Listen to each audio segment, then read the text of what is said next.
Assalamualaikum warahmatullahi wabarakatuh. Perkenalkan, saya Dewi Setiawati dari Program Studi Keperawatan Fakultas Ilmu Keperawatan dan Kesehatan Universitas Muhammadiyah Semarang.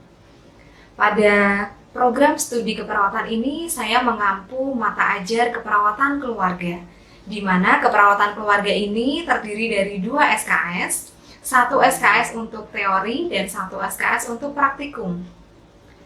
Mata ajar keperawatan keluarga ini membahas tentang konsep pelayanan kesehatan primer, konsep keluarga, tren dan isu keperawatan keluarga, manajemen sumber daya keluarga, dan asuhan keperawatan keluarga. Praktek di tatanan komunitas didesain untuk memberikan kesempatan kepada mahasiswa untuk mengaplikasikan keperawatan keluarga secara nyata. Nah, untuk capaian pembelajaran pada mata ajar keperawatan keluarga ini ada beberapa. Yang pertama, mahasiswa nanti diharapkan mampu menguasai konsep keperawatan keluarga. Yang kedua, mampu menguasai prosedur pengkajian keperawatan keluarga. Yang ketiga, mampu menguasai prosedur tindakan keperawatan keluarga. Dan di akhirnya nanti mampu menerapkan asuhan keperawatan keluarga dengan masalah kesehatan sesuai dengan tahap perkembangan keluarga. Di dalam proses pembelajaran, ya, sebelum saya melakukan pembelajaran, yang pertama saya menyusun rencana pembelajaran semester terlebih dahulu, kemudian saya upload di siamus.unimus.ac.id. Kemudian membuat media pembelajaran dalam bentuk PowerPoint ataupun video. Ada beberapa metode pembelajaran yang sering saya gunakan selama mengajar. Yang pertama, lecture, ya. Kemudian yang kedua, diskusi kelompok kecil. Nah, ini bentuknya bisa collaborative learning, cooperative learning, ataupun small group discussion. Ada juga metode role play, di mana mahasiswa bermain peran dalam melakukan pendidikan kesehatan di keluarga dengan didokumentasikan melalui video. Ada juga praktek di laboratorium keperawatan dengan metode demonstrasi atau dengan memutarkan video pembelajaran terlebih dahulu. Dan ada metode seminar juga, di mana mahasiswa diminta untuk melakukan presentasi di depan kelompok yang lain. Dalam proses pengajaran, saya juga memanfaatkan media sosial yang ada seperti WhatsApp atau Zoom meeting, ya, sebagai wadah untuk memberikan materi ataupun diskusi atau curah pendapat dan berkomunikasi dalam konteks pembelajaran. Selain itu juga saya menggunakan fasilitas yang ada di kampus seperti e-learning, ya. E-learning ini digunakan untuk dosen ataupun mahasiswa. Jadi nanti dosen bisa mengupload materi pembelajaran dan mahasiswa juga bisa memanfaatkan e-learning ini dengan mengirimkan tugas dalam bentuk file ataupun video.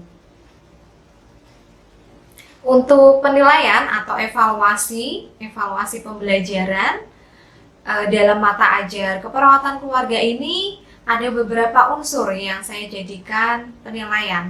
Yang pertama, terkait dengan soft skill selama mahasiswa diskusi, kemudian penugasan individu, ada juga seminar, skill lab, dan termasuk juga ujian tengah semester dan ujian akhir semester. Ya, berikut ini mari kita saksikan video saya waktu mengajar keperawatan keluarga. Silahkan menyaksikan. Ya, Assalamualaikum adik-adik semuanya. Waalaikumsalam warahmatullahi wabarakatuh. Ya, ketemu lagi ya dengan saya Ibu Dewi Setiawati. Ini di mata ajar keperawatan keluarga. Ya, nah sudah terlihat di sini. Ini materi saya sudah ya. Ya, ini kan tentang konsep keluarga ya, konsep keperawatan keluarga ya. Jadi mulai yang pertama, Ya, jadi sebelum masuk ke materi berikutnya, ya, kita bahas lebih jauh tentang keperawatan keluarga. Ya. Mungkin dari adik-adik ada yang tahu ini dari keluarga itu sendiri, mungkin dari pengertian keluarga atau pengertian keperawatan keluarga. Kalau yang keluarga, ada yang tahu tidak dari adik-adik semuanya nih?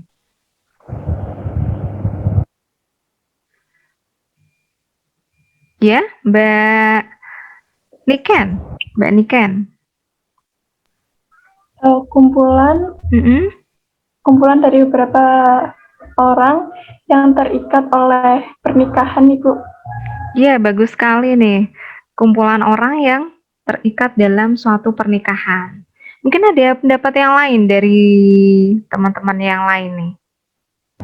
Saya, Bu. Ya, Mbak Bella. Oke, bagus sekali ya Mbak Bella. Silahkan Mbak Bella. Apa Mbak Bella? Ya, keluarga adalah unit terkecil dari masyarakat itu sendiri yang terdiri atas kepala keluarga dan beberapa orang yang berkumpul dan tinggal di suatu tempat di bawah satu atap. Oh Gitu, Bu. ya, ya bagus sekali nih Mbak Bella nih. Itu dari menurut siapa Mbak pengertiannya Mbak? Itu dari Departemen Kesehatan sendiri, Bu.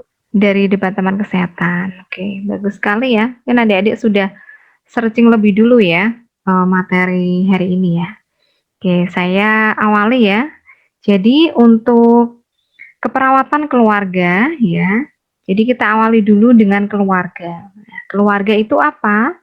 Keluarga itu merupakan dua atau lebih ya dari individu ya yang tergantung satu sama lainnya. Nah, ini tergantungnya dari sisi emosionalnya, fisiknya, atau financial support atau dukungan keuangannya. Ya. Nah, sedangkan untuk keperawatan keluarga, ya, keperawatan keluarga ini merupakan perawat ya, terdiri dari perawat dan keluarga yang bekerja sama untuk meningkatkan kesuksesan di keluarga. Jadi nurses and families working together to improve the success of the family in its members. Jadi di dalam keperawatan keluarga ini keluarga dan perawat bekerja sama untuk meningkatkan ini keberhasilan di dalam keluarganya dalam membimbing keluarganya ya. Di sini keperawatan keluarga ini berfokus pada adapting to normatif ya dan situational transition. Jadi di sini maksudnya adaptasi terhadap normatif, jadi norma-norma yang ada di keluarga dan kondisi yang ada di keluarga dan juga respon terhadap kesehatan maupun penyakit ya, response to health and illness. Ya. Kita lanjut ya ke berikutnya. Nah, ini ada family function atau fungsi keluarga. Jadi fungsi keluarga ini ada financial survival atau fungsi ekonomi, kemudian reproduce the species. Jadi ini fungsi reproduksi, kemudian provide protection, fungsi menyediakan perlindungan ya. Jadi keluarga ini fungsinya untuk perlindungan anggota keluarga yang lainnya ya. Kemudian terkait dengan agama ya, kepercayaan, kemudian edukasi atau pendidikan dan memberikan status di masyarakat, give status in society ini ya. Jadi ini family function atau fungsi keluarga di dalam masyarakat ya. Untuk family health atau kesehatan keluarga, ya, kesehatan keluarga di sini tidak hanya dari sisi fisiknya saja yang dimaksud di sini, tapi juga di sisi psikologinya, kemudian spiritual dan sosiologi ataupun kultural ya. Jadi dilihat dari aspek biological, psychological, spiritual, sociological, and cultural factors of the family system. Jadi semua aspek ini ya, holistik sifatnya. Oke, jadi kesehatan individu ya ini mempengaruhi ya fungsi di dalam keluarga dan saling mempengaruhi ya. Jadi saling mempengaruhi antar anggota keluarga yang lainnya. Nah, oke. Ini yang keluarga yang tidak sehat ya. Kita patokannya tadi ya dilihat dari sisi biologikalnya, kemudian psychological, kemudian cultural ya, spiritualnya juga. Nah, bagaimana karakteristik keluarga yang sehat ya? Ini ada beberapa karakteristik dari keluarga yang sehat yang dikatakan sehat. Itu apa saja ya? Kita lihat di sini. Yang pertama, communicate well and listen to all members. Jadi di sini berkomunikasinya dengan baik ya, bisa berkomunikasi dengan baik dan saling mendengarkan antar anggota keluarganya. Jadi anggota keluarganya bisa saling mendengarkan keluh kesahnya ya. Jadi tidak mementingkan ke emosional sendiri ya. Jadi tidak egois. Kemudian saling support ya. Jadi anggota keluarganya saling support dengan anggota keluarga yang lain. Kemudian di sini anggota keluarga memberikan sense of respect and trust. Jadi rasa kepercayaan ya, kepercayaan di dalam keluarga tersebut. Kemudian apalagi bisa berinteraksi yang satu dengan yang lain ya. Jadi seimbang ya interaksinya ya. Kemudian share leisure time together. Jadi menyediakan ini waktu luang bersama. Jadi di dalam keluarga itu, keluarga yang sehat bisa ketika ada waktu libur ya atau waktu luang itu bisa memanfaatkan biar bisa berkumpul ya, saling misalnya kalau ada masalah itu menceritakan satu dengan yang lainnya ya. Untuk menyediakan waktu bersama tidak perlu rekreasi ya, jauh-jauh itu tidak perlu.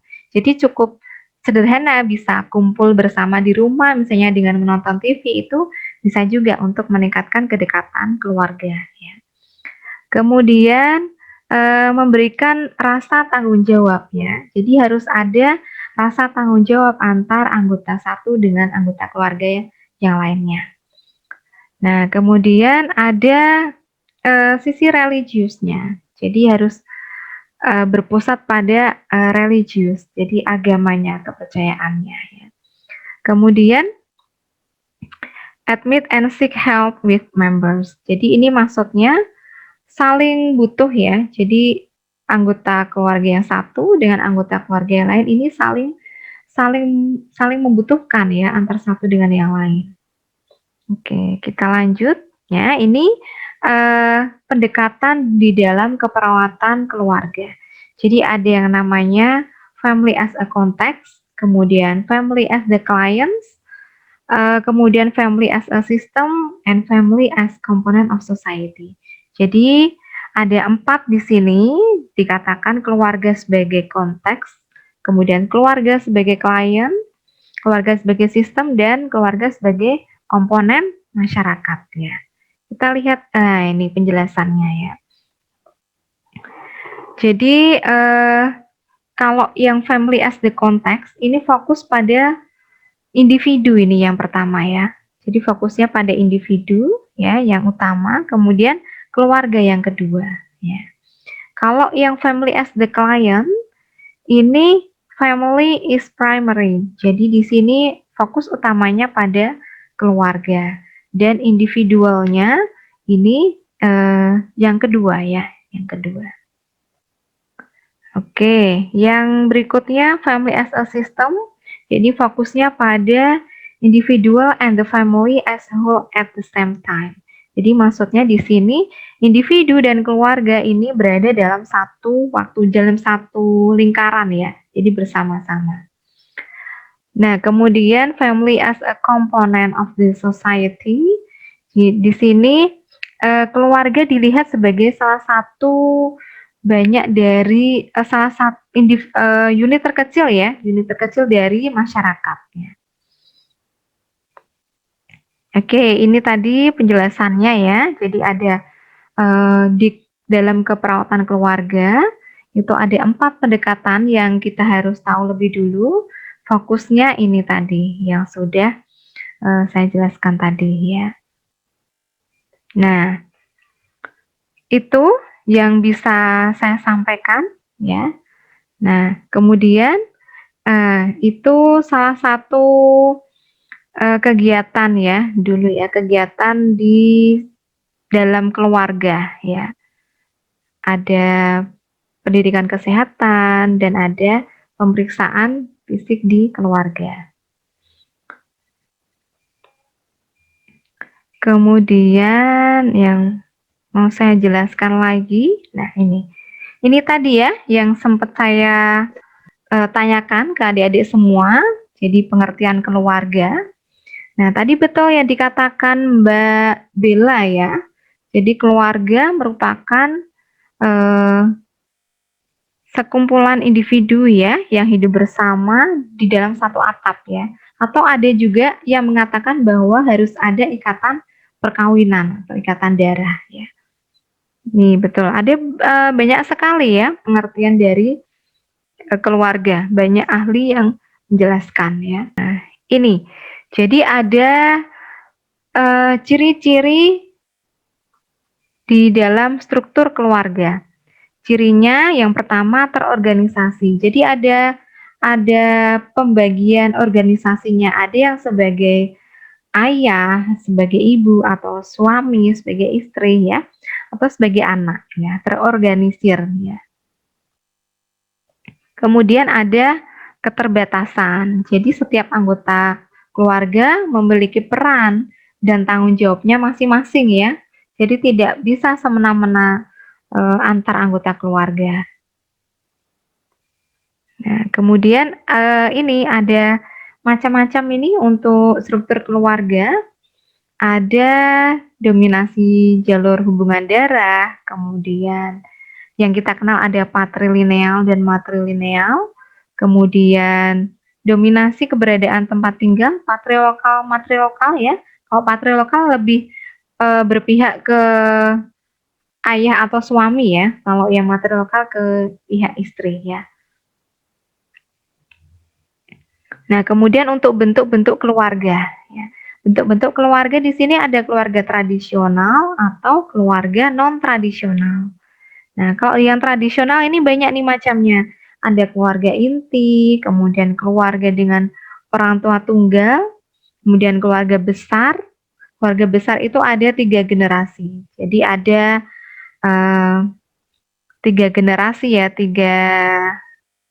ada ayah, ibu, ada kakek, nenek, dan di atasnya ada 3 generasi. Kemudian bujangan dewasa yang tinggal sendiri, kemudian pasangan usia pertengahan atau lansia, dan jaringan keluarga besar. Ini yang keluarga inti. Keluarga inti itu terdiri dari ada suami, istri ya. Bisa juga bisa juga dengan ataupun tanpa anak. Nah, kemudian untuk yang keluarga dengan orang tua tunggal, ya ini hanya terdapat satu orang tua atau satu orang tua yaitu ayah atau ibu. Ya. Nah, ini yang keluarga besar tadi. Keluarga besar ini ada ayah, ibu, kemudian tambah kakek nenek. Ya. Oke, ini bujangan dewasa yang hidup sendiri, ya. Nah, ini bisa juga karena klien yang ada di rumah jompo ya. Jadi individu tidak berdaya ya ini ya. Nah, kemudian tidak ada sistem pendukungnya. Nah ini perawat sangat butuhkan di sini ya, bahwa perawat merupakan sistem pendukung ya untuk mengurangi isolasi sosial dari klien tersebut ya. Nah, kalau yang non-tradisional ini banyak nih, termasuk juga ada ini adik-adik, ada keluarga homoseksual ya, ada pasangan yang tanpa menikah ya, kemudian pasangan yang mempunyai anak tanpa menikah, nah, atau commune family. Jadi commune family ini maksudnya keluarga yang terdiri dari lebih dari satu pasangan monogami yang menggunakan fasilitas secara bersama. Wah, ini ya, mungkin di negara-negara lain ya ada ya. Kalau di Indonesia kurang familiar ya. Nah, kemudian yang penting nih adik-adik harus adik-adik pegang di sini kuncinya ya, di dalam konsep keluarga itu ada 8 tahap perkembangan keluarga. Ada 8 tahap perkembangan keluarga. Jadi yang pertama ada beginning family, jadi ini keluarga dengan pasangan baru menikah. Kemudian ada childbearing family, ini keluarga dengan mengasuh anak pertama, ya. Kemudian keluarga dengan usia preschool, kemudian keluarga dengan usia sekolah, dilanjutkan dengan keluarga dengan usia remaja, keluarga dengan usia dewasa muda, dewasa tengah, dan lansia. Keluarga dan lansia. Jadi ada 8 tahap perkembangan keluarga. Nanti adik-adik akan pelajari lebih detail di pertemuan selanjutnya ya. Kita akan bahas lebih detail terkait ini tahap perkembangan keluarga. Nah, itu adik-adik yang bisa saya sampaikan ya terkait konsep keperawatan keluarga. Nah, dari materi saya ini, silakan saya buka untuk sesi diskusi ya. Silakan adik-adik, ada yang ingin ditanyakan? Izin bertanya, Bu. Ya, Mbak siapa Mbak? Perkenalkan, nama saya Ya. Niken Aulia Ramanda. Oh iya Mbak Niken, silakan Mbak Niken. Ya, Bu. Tadi kan dijelaskan mengenai kriteria keluarga yang sehat. Nah, saya pernah pernah melihat ada keluarga itu yang komunikasinya tidak baik gitu, terus ada pertengkaran di keluarga tersebut dan banyak masalah di situ, Ibu. Nah, bagaimana sih Bu peran perawat untuk mengatasi masalah dalam keluarga tersebut itu bagaimana gitu? Terima kasih. Ya, terima kasih Mbak Niken, bagus sekali nih pertanyaannya ya.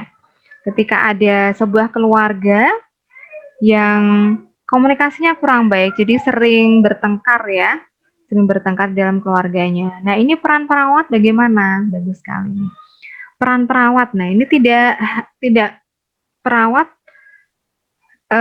yang dilakukan perawat di sini ya tidak mudah ya bagi perawat ya untuk bisa memberikan masukan ke keluarganya.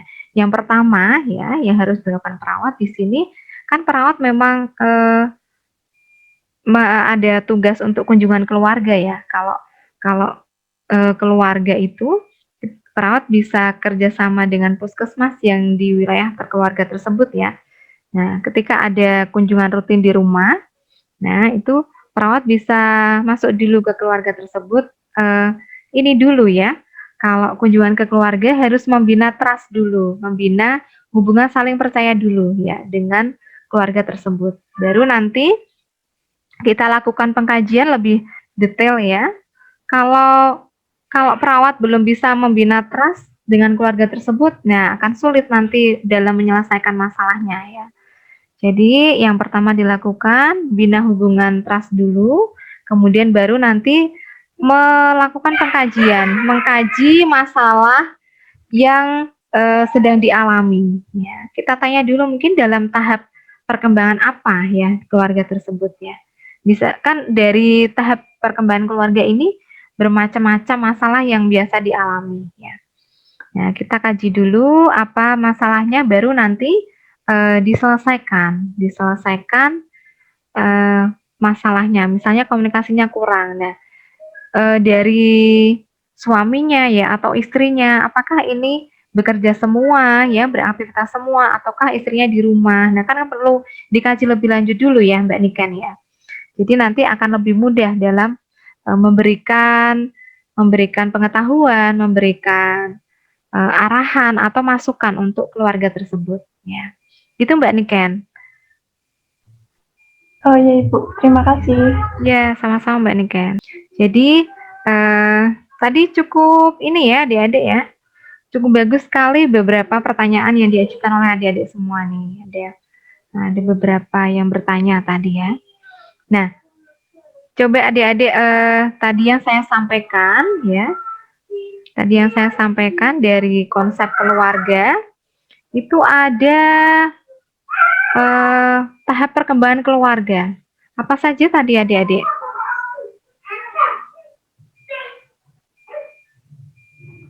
Apa saja tadi ada berapa tadi tahap perkembangan keluarga? Ada 8 ya, bagus sekali. Apa saja tadi? Keluarga baru, keluarga dengan pasangan baru menikah, ya, Keluarga anak kelahiran pertama, lalu keluarga anak prasekolah, keluarga anak prasekolah, terus anak usia sekolah, anak usia sekolah ya, anak remaja, anak remaja, dengan anak remaja, keluarga dengan anak dewasa, keluarga dengan anak dewasa, keluarga usia pertengahan, hanya ada dewasa, dan keluarga usia pertengahan, dewasa akhir. Dan dewasa akhir ya. Oke, bagus sekali adik-adik. Nah, sudah paham semua tadi ya yang saya sampaikan? Apa ada yang ingin ditanyakan lagi? Cukup ya? Demikianlah video pernyataan diri dosen dari saya. Terima kasih, sampai jumpa di lain kesempatan. Wassalamualaikum warahmatullahi wabarakatuh.